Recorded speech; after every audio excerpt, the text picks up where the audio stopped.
Hello everybody and welcome. In this video I will show you how to fix when earbuds automatically starts or pause the music. So firstly, you should open the application and check if you have the last version here. If you haven't it, just install it and check. Maybe it fixes your problem.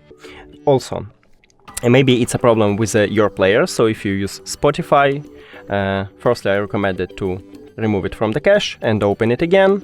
And if it also didn't help you, check for the updates on your player. So maybe you should update it. And if all of these methods didn't help you, let's go to the settings. And now we should make a hard reset. So put it to the charging case, and after that press and hold this connection button until distant lights start flashing 3 times.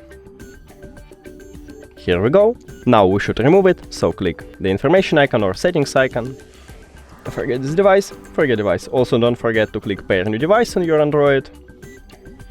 And now click on it at the device list.